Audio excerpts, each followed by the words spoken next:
Nous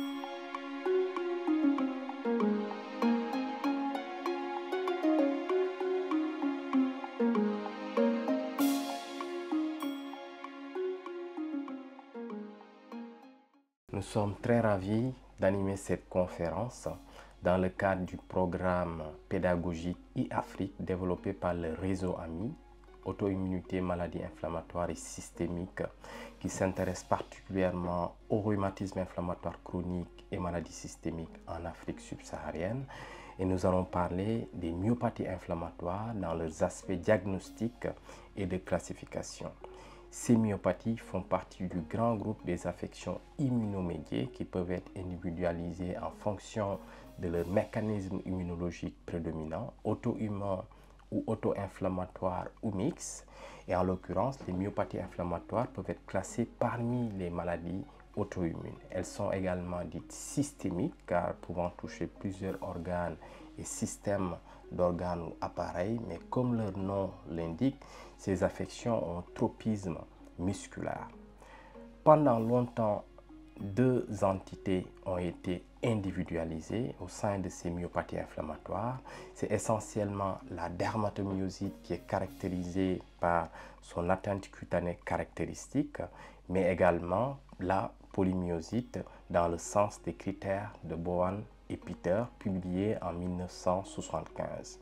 Plus tard, grâce à une meilleure compréhension des mécanismes histopathologiques, mais également des mécanismes immunologiques, d'autres approches de critères de classification ont été proposées, reposant sur des critères cliniques, mais également sur des critères sérologiques et des critères histologiques. Nous pouvons par exemple citer les critères de Griggs, qui ont permis d'individualiser à la différence des critères de Bowen et Peter la myosite à inclusion et qui prend en compte des critères histologiques. Troyanov et collaborateurs ont également proposé une approche de classification basée sur également des critères cliniques et immunologiques et ont permis d'individualiser ces auteurs pour la première fois le sous-groupe myosite à inclusion en particulier. Mais la plupart de ces approches de classification restent basées sur des avis d'experts et pour être plus consensuels, des critères ACR-ELAR ont été édictés et publiés en 2017. Et ces critères ont nécessité une approche collaborative internationale avec l'individualisation de critères basés pour la première fois sur une pondération, et ceci grâce à l'effort collaboratif de recrutement de 47 centres au niveau européen, au niveau américain et au niveau asiatique. Et ces critères ont par exemple intégré dans leur analyse les données provenant de 976 patients suivis pour myopathie inflammatoire et de 624 patients suivis pour des pathologies pouvant mimer une myopathie inflammatoire. Ainsi, vous avez ces critères pondérés qui sont faciles à utiliser grâce à une calculette en ligne, et en renseignant tout simplement les caractéristiques de votre patient, vous obtenez une pondération et une probabilité que ce patient soit classé comme myopathie inflammatoire. Et ces nouveaux critères proposent en plus une subdivision en sous-groupes en particulier. Mais la limite principale de ces nouveaux critères reste la non prise en compte des nouveaux sous-groupes comme la myopathie nécrosante auto-immune ou bien la non prise en compte des nouveaux auto-anticorps. Or, ces nouveaux anticorps, naturellement, ont particulièrement influencé l'identification de groupes homogènes de patients au plan pronostic et au plan de la réponse thérapeutique. Ici, vous avez ces auto-anticorps spécifiques des myocytes et leur dynamique de découverte chronologique, notamment les anticorps de la dermatomyosite avec les anti-émideux Plus tard, l'individualisation des 4 autres auto-anticorps, anti-MDR5, anti-1 gamma, anti-SAE et anti-NXP2, d'une part. Vous avez également l'individualisation des anticorps anti-synthétase, avec comme chef de file les anti-JE1 en particulier, mais également les anticorps de la myopathie nécrosante auto-immune, les anti-SRP et l'individualisation plus récente des anticorps anti-HMGCR. Enfin, on peut également citer les anticorps anti-CNEA de la myopathie, de la myosite à inclusion en particulier. Si bien les nouvelles approches de classification prennent en compte ces auto-anticorps spécifiques des myosites, comme cette publication en 2018 qui a permis d'individualiser 4 sous-groupes de myopathie inflammatoire, la dermatomyosite, la myopathie nécrosante auto-immune, les myosites à inclusion et les myosites de chevauchement, incluant le syndrome des antisynthétases. Concernant l'approche diagnostique, quand vous avez une suspicion de myopathie inflammatoire, il faut s'intéresser naturellement à l'histoire familiale, l'existence d'une pathologie similaire dans la famille, l'âge, le sexe, les antécédents personnels en s'intéressant particulièrement aux antécédents de maladies auto-immunes. Il faut particulièrement analyser également le mode de début de cette myopathie inflammatoire. Le mode de début généralement est progressif sur quelques mois, à l'exception des myosites à inclusion, où le début peut être plus insidieux avec des délais diagnostiques pouvant aller jusqu'à 10 ans, mais globalement, ça se situe au cours des myopathies inflammatoires autour de quelques mois. Le délai diagnostique, par exemple, dans une étude que nous avions faite à Dakar, est autour de 6 mois, en particulier au cours de ces myopathies inflammatoires. Il faut bien sûr faire une analyse clinique rigoureuse en s'intéressant particulièrement à l'atteinte musculaire, et le signe le plus caractéristique de myopathie inflammatoire reste le déficit musculaire, et ce déficit musculaire doit être analysé au plan clinique. Classiquement, sa topographie est proximale, intéressant essentiellement les ceintures, notamment la ceinture scapulaire et la ceinture pelvienne. Et ceci est responsable des signes classiques dits de foulard, les signes du tabouret ou de Gowers. Il faut également rechercher une atteinte axiale de ces déficits pouvant être responsable d'un syndrome de la nuque tombante. Et il faut s'intéresser également à la distribution symétrique ou non de ces déficits, son caractère sélectif ou non à certains sous-groupes, à certains groupes musculaires.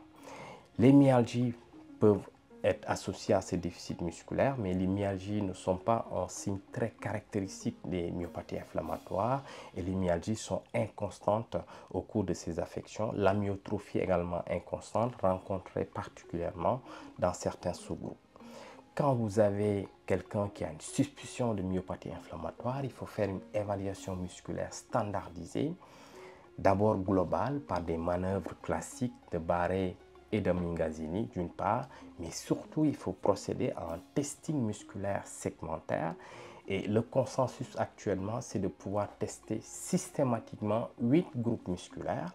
Les 4 groupes suivants, le fléchisseur cervical, le biceps brachial, le deltoïde et les extenseurs des poignets. Ici vous avez une illustration d'un testing musculaire segmentaire compte pesanteur de ces groupes musculaires. Et ces 4 groupes musculaires sont complétés par les 4 autres groupes musculaires du membre inférieur, les moyens et grands fessiers, le quadriceps et les releveurs des pieds. L'échelle qui est consensuellement utilisée reste le score de Kendall, qui permet de générer un score MMT8 à 150 si les muscles sont testés de façon bilatérale, ou à 80 si le muscle est testé de façon unilatérale. Il s'agit d'affections systémiques, donc l'examen clinique doit être complet. Il faut donc s'intéresser à d'éventuelles manifestations extramusculaires pouvant être associées au déficit musculaire, au syndrome myogène en particulier. Ça peut être des lésions cutanées, l'atteinte pulmonaire avec à l'auscultation des râles crépitants, une atteinte articulaire, une atteinte microvasculaire qui se traduit le plus souvent par le syndrome de Raynaud en particulier. Toujours dans l'approche diagnostique des myopathies inflammatoires, il faut s'aider de certains biomarqueurs, en particulier la créatine kinase, qui reste le marqueur le plus utile en pratique quotidienne pour attester de la souffrance musculaire, beaucoup plus spécifique que les autres marqueurs tels que la LDH et le ASAT, en particulier la troponine I a un intérêt particulièrement pour rechercher une atteinte myocardique associée. L'ENMG permet surtout de préciser le pattern myogène. Et il faut noter que l'ENMG n'a pas été retenu dans les nouveaux critères ACR-EULAR 2017 pour la classification des myopathies inflammatoires. L'IRM permet également d'identifier une inflammation musculaire, donc qui rentre dans le cadre des myopathies inflammatoires et garde un intérêt dans le guidage des biopsies et surtout dans le suivi des myopathies inflammatoires en permettant de faire la différence entre une myopathie inflammatoire évolutive avec un profil inflammatoire contre des séquelles musculaires en particulier. La limite principale de l'utilisation de l'IRM dans notre contexte reste le coût et donc l'accessibilité pour nos patients. La TDM thoracique fait partie également des explorations qui sont utiles, notamment dans la caractérisation des myopathies inflammatoires par la recherche d'une pneumopathie interstitielle diffuse. Et cette pneumopathie interstitielle diffuse est un élément pronostique majeur au cours des myopathies inflammatoires et la TDM reste le gold standard dans le dépistage et dans l'évaluation, en particulier des pneumopathies interstitielles diffuses. Il faut également s'aider de biomarqueurs immunologiques, en particulier les autoanticorps antinucléaires peuvent être positifs et surtout quand la fluorescence est cytoplasmique, ça oriente particulièrement vers une myopathie inflammatoire, entre autres. Il peut y avoir également des anticorps dits associés aux myosites. Ces anticorps associés aux myosites sont fréquemment rencontrés au cours des myopathies inflammatoires, mais ne sont pas spécifiques car rencontrés dans d'autres maladies auto-immunes. Nous pouvons citer les anticorps anti-PMSL, anti-KU, anti-URNP en particulier. Mais c'est surtout les anticorps spécifiques des myosites qui ont radicalement modifié l'approche diagnostique car utile notamment au diagnostic, mais également à la classification pronostique et à la classification en sous-groupes. Nous pouvons individualiser les anticorps de la dermatomyosite, les anti-MI2 et les autres anticorps de la dermatomyosite, anti-TIF1 gamma, anti-MDA5, anti-NXP2 et anti-SAE. Les anticorps antisynthétase chef de file, les anti-JO1, qui est l'anticorps le plus fréquent suivi des anti-PL12 et PL7. Les anticorps de la myopathie nécrosante auto-immune, essentiellement les anti-SRP, anti-HMG-CR, alors que les anticorps anti-CNEA sont moins spécifiques, sont associés au myosite à inclusion, mais peuvent être rencontrés dans d'autres affections systémiques, particulièrement le lupus systémique et la maladie de Sjögren. Ces anticorps sont en principe mutuellement exclusifs. La présence de l'un devrait exclure la présence d'autres auto-anticorps, sauf s'il y a des faux positifs en rapport avec le défaut de sensibilité ou de spécificité, surtout des tests de laboratoire qui sont disponibles. Enfin, on peut avoir des biomarqueurs au plan histologique. Et au plan histologique, on peut identifier 5 profils au cours de ces myopathies inflammatoires. L'essentiel, c'est qu'il faut une technique rigoureuse de prélèvement quand on veut faire une histologie musculaire et surtout respecter les règles d'acheminement, mais surtout l'analyse au laboratoire qui doit se faire dans un laboratoire spécialisé dans l'analyse de la pathologie musculaire, ce qui constitue un frein important de la pratique de la biopsie musculaire dans notre contexte. Ces différents profils histologiques sont associés à des sous-groupes de myopathie inflammatoire qu'on va détailler secondairement. Quand vous suspectez une myopathie inflammatoire, il faut exclure les diagnostics différentiels. Il peut s'agir des myopathies d'origine infectieuse, particulièrement virales, mais également les myopathies endocriniennes comme l'hypothyroïdie qui peut prêter le change avec les myopathies inflammatoires. Les dystrophies musculaires, les myopathies héréditaires doivent également être envisagées en particulier, et ceci, les myopathies héréditaires peuvent être suspectées quand il existe une histoire familiale de myopathie inflammatoire, si le début est pédiatrique, s'il existe certaines atteintes cliniques, en particulier une atteinte faciale, une hypertrophie musculaire, un décollement de la scapula en particulier. Il faut également s'intéresser à l'existence de myopathies potentiellement toxiques médicamenteuses par l'usage de certains médicaments comme l'hydroxychloroquine, comme la corticothérapie ou autres médicaments responsables de myopathies toxiques en particulier. Pour l'approche de classification de ces myopathies inflammatoires, il faut prendre en compte finalement 4 groupes de critères. Premièrement, il faut s'intéresser à l'âge, le sexe du patient. Il faut également s'intéresser au mode d'installation de la myopathie inflammatoire. Deuxième élément d'analyse essentiel, c'est le déficit musculaire. Est-ce que c'est un déficit proximal, bilatéral, symétrique et non sélectif, le déficit typique, ou au contraire c'est un déficit distal, asymétrique et sélectif de certains groupes musculaires? Est-ce qu'il existe des manifestations extramusculaires associées? Il faut également céder des biomarqueurs, en particulier la créatinine kinase, les anticorps spécifiques des myocytes et l'histologie musculaire. Ainsi, nous pouvons individualiser la dermatomyosite, premier sous-groupe des myopathies inflammatoires qui survient globalement chez l'adulte d'âge mûr, mais pouvant être rencontré même chez l'enfant, faisant parler de dermatomyosite juvénile. La prédominance est féminine et le déficit musculaire est typique, bilatéral, symétrique, non sélectif, particulièrement au niveau des ceintures scapulaires, donc avec l'atteinte deltoïdienne. Dans certaines situations, le déficit musculaire peut manquer. On parle là de dermatomyosite amyopathique après une durée d'évolution d'au moins 6 mois.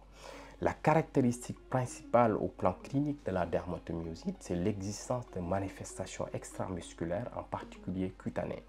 Et les manifestations cutanées classiques de la dermatomyosite sont représentées par l'érythème périorbitaire pouvant être associé à un œdème périorbitaire. On parle là d'érythroœdème périorbitaire. L'érythème peut siéger également au niveau du décolleté, à la face externe des cuisses en particulier. On peut avoir le signe de la manicure sous la forme d'un érythème également périinguéal, douloureux à la pression. On peut avoir les papules de Gottron sous la forme de papules siégeant à la face d'extension des articulations métacarpophalangènes ou interphalangènes en particulier. On peut avoir une poikilodermie caractérisée par, d'une part, la dyschromie et les télangiectasies qui sont associées et l'atrophie. En dehors des manifestations cutanées au plan extramusculaire, on peut avoir une atteinte articulaire, une atteinte pulmonaire interstitielle, des signes généraux, une atteinte ORL. La particularité de la dermatomyosite, c'est de pouvoir également être associée à un cancer dans certaines situations cliniques. Ici représenté par exemple les papules de Gottron dans la dermatomyosite, vous individualisez l'atteinte préférentielle au niveau de la face d'extension des articulations interphalangènes et métacarpophalangènes chez cette patiente-là, à différencier de l'atteinte de la main au cours du lupus systémique qui siège plutôt au niveau interarticulaire en respectant la face d'extension des articulations. Au cours de la dermatomyosite, en dehors de ces manifestations cutanées classiques, il faut individualiser des manifestations qui peuvent avoir un intérêt pronostic. On peut citer la nécrose cutanée pour l'association au cancer, mais également les ulcères cutanés pouvant être en rapport avec une forme particulière de dermatomyosite, la dermatomyosite à anticorps anti-MDA5, qui est caractérisée par son risque évolutif vers une PID rapidement progressive pouvant engager le pronostic vital. Au plan histologique, au cours de la dermatomyosite, on a un infiltrat lymphocytaire et macrophagique qui siège dans le périmusium et un infiltrat qui est également périvasculaire d'une part, et vous notez également une atrophie des fibres musculaires périfasciculaires. Donc c'est l'argument histologique majeur au cours de la dermatomyosite. On peut avoir également la mise en évidence du dépôt du complexe d'attaque membranaire. Il y a donc 5 auto-anticorps qui ont été identifiés de façon spécifiquement associée à la dermatomyosite et ces auto-anticorps sont également associés à des profils cliniques différents. On peut citer les anticorps anti-MI2 qui sont responsables d'une atteinte cutanée classique de la dermatomyosite, alors que les antitypes 1 gamma sont caractérisés d'une part par l'atteinte extensive sévère au plan cutané, mais surtout par l'association en cancer. La dermatomyosite associée aux anticorps anti-NXP2 peut être rencontrée chez l'enfant et peut être responsable d'une calcinose sous-cutanée, a également été associée à un risque de cancer. Les anticorps anti-SAE au cours de la dermatomyosite sont des marqueurs de survenue d'une dysphagie sévère et concernant les anticorps anti-MDR5, comme dit précédemment, vous pouvez avoir des ulcères cutanés et une PID d'évolution rapidement progressive. Donc nous voyons que les biomarqueurs influencent également le pronostic et le phénotype clinique de la dermatomyosite. Deuxième sous-groupe, ce sont les myosites à inclusion. Les myosites à inclusion qui sont les myopathies inflammatoires les plus fréquentes chez le sujet de plus de 50 ans avec une prédominance masculine. Le début est souvent insidieux, donc s'installe sur plusieurs années avec des délais diagnostiques pouvant aller jusqu'à plus de 10 ans. Ici, le déficit musculaire est atypique dans le sens que ce déficit est également distal. Il est asymétrique et il est sélectif à certains groupes musculaires et c'est une caractéristique clinique importante. Si vous avez un patient homme de plus de la 50 ans, de plus de la cinquantaine, qui présente une atteinte déficitaire au niveau des fléchisseurs profonds des doigts, au niveau du quadriceps et une amyotrophie, cela suggère en particulier une myosite à inclusion. Et au cours de cette affection, les manifestations extramusculaires sont quasi absentes. Tout au plus, on peut avoir une dysphagie. La créatine kinase reste peu élevée et comme dit précédemment, les anticorps anti-CNEA sont peu spécifiques, en tout cas sont moins spécifiques de cette affection-là. Et l'histologie musculaire permet d'une part d'individualiser un infiltrat endomysial, une infiltration ici également de lymphocytes au niveau de la fibre musculaire et d'autre part la présence de vacuoles qui permet de retenir globalement le diagnostic de myosite à inclusion. Troisième sous-groupe, nous allons parler de la myopathie nécrosante auto-immune qui survient également en âge variable, le plus souvent entre 40 et 50 ans. Des formes pédiatriques également ont été décrites au cours de cette affection comme au cours de la dermatomyosite. Le début est progressif. La particularité majeure au plan clinique de cette affection, c'est l'existence d'un déficit musculaire typique, proximal bilatéral symétrique non sélectif, très sévère, prédominant au niveau des membres inférieurs, pouvant être responsable d'une perte de la marche. Et la deuxième caractéristique, elle est biologique, c'est des taux très élevés de créatine kinase. Dans notre expérience, les patients avec myopathie inflammatoire qui sont rentrés dans notre consultation, une perte de la marche était souvent une myopathie nécrosante auto-immune.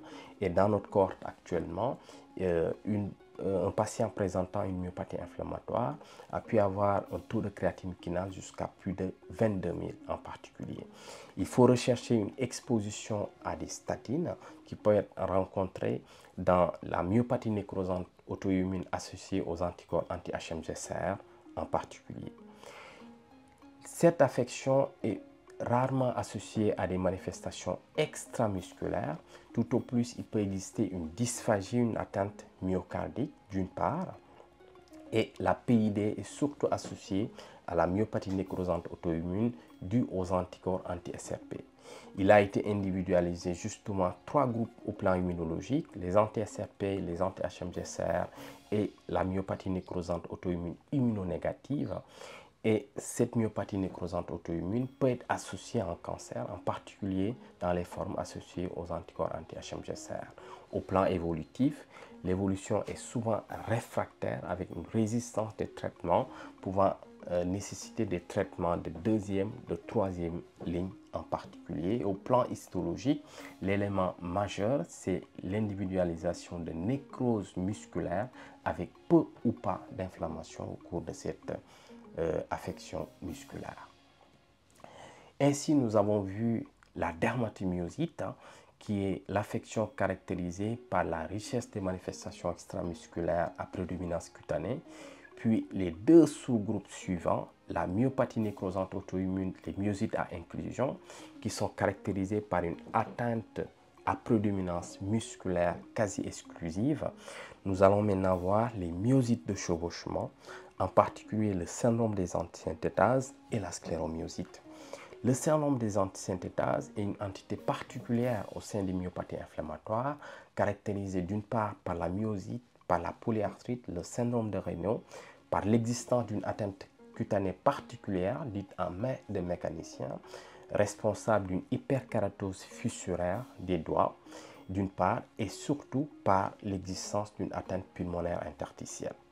L'individualisation d'auto-anticorps antisynthétase est un élément indispensable pour retenir le diagnostic du syndrome des antisynthétases.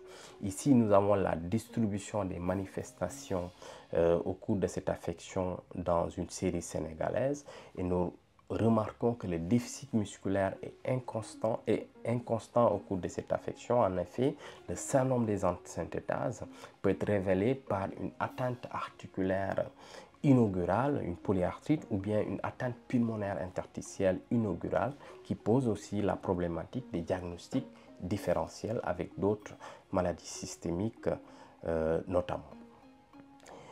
Vous pouvez avoir une manifestation cutanée en main de mécanicien avec un équivalent au niveau plantaire et c'est surtout l'atteinte pulmonaire interstitielle qui grève le pronostic autour de cette affection et l'atteinte pulmonaire interstitielle au cours du syndrome des antisynthétases peut être discrète au début de l'évolution de la maladie avec une évolution rapidement évolutive également qui peut se faire dans le temps comme l'exemple de ce patient que nous avons suivi pour un syndrome des antisynthétases associé aux anticorps anti-JO1. Ici, la distribution de la fréquence globale des auto-anticorps les plus rencontrés dans notre contexte, les anti-JO1, les anti-PL7 et les anti-PL12, d'une part, et au plan histologique, si on a recours à la biopsie musculaire au cours de cette affection, la caractéristique principale, c'est un profil histologique proche de la dermatomyosite avec la possibilité d'avoir une nécrose au niveau périfasciculaire.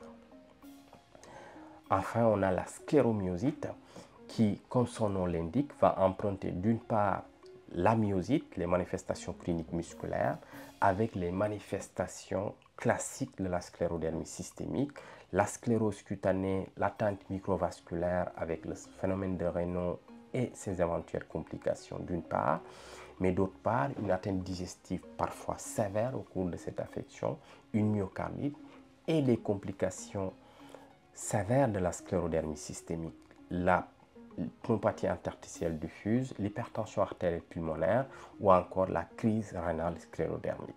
Des auto-anticorps ont été associés à la scléromyosite. Nous pouvons citer en particulier les anti-PMSL, les anti-KU et les anti-URNP en particulier. Et il faut deux marqueurs histologiques majeurs ont été récemment identifiés au cours de ce sous-groupe de myopathie inflammatoire, la fibrose et l'atteinte vasculaire, en particulier l'élargissement, la dilatation capillaire ou la duplication de la membrane basale des capillaires. Donc vous pouvez ainsi voir un phénotype clinique suivant avec un faciès sclérodermique d'une part, également une sclérodactylie et surtout une atteinte musculaire avec une amyotrophie deltoïdienne chez cette patiente.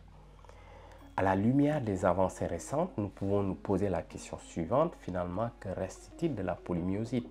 Puisque dans la plupart des séries récentes, les patients qui étaient initialement classés polymyosite ont pu être reclassés dans les nouveaux sous-groupes, que ce soit la myopathie nécrosante auto-immune, les myosites à inclusion ou les myosites de chevauchement. Il faut actuellement considérer la polymyosite comme un syndrome, ce qui permet de maintenir l'effort de diagnostic et l'effort de classification à la recherche d'une myopathie non inflammatoire, mais également une myopathie inflammatoire clairement individualisée dans un tableau suggestif de polymyosite. Nous avons également insisté sur l'intérêt des biomarqueurs immunologiques. Leur intérêt est certes diagnostique, mais ces biomarqueurs ont un intérêt également, au-delà du diagnostic, un intérêt pronostic, puisque ces biomarqueurs nous permettent d'individualiser des facteurs obérant le pronostic potentiellement de nos patients, la pneumopathie interstitielle diffuse avec les anticorps antisynthétase ou les anticorps anti-MTA5, ou bien les anticorps qui sont associés au cancer, les antityphon gamma ou bien les anti-NXP2. Ici représentés les facteurs de haut risque de cancer individualisés chez les patients suivis pour myopathie inflammatoire. Vous identifiez les antityphon gamma et les anti-NXP2. Et tous ces éléments-là, le cancer en particulier, la pneumopathie interstitielle diffuse, sont associés à un pronostic plus réservé au cours des myopathies inflammatoires avec une surmortalité notée chez ces patients. En résumé, pour mieux classer les myopathies inflammatoires, il faut prendre en compte l'état civil, le mode d'installation, l'analyse du déficit musculaire et des manifestations extramusculaires, mais également la prise en compte des biomarqueurs, en particulier les anticorps spécifiques des myocytes.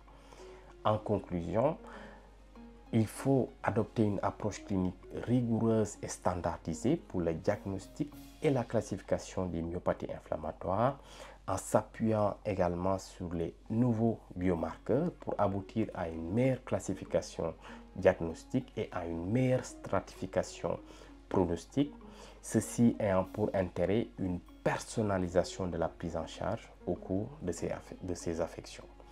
Je vous remercie de votre attention.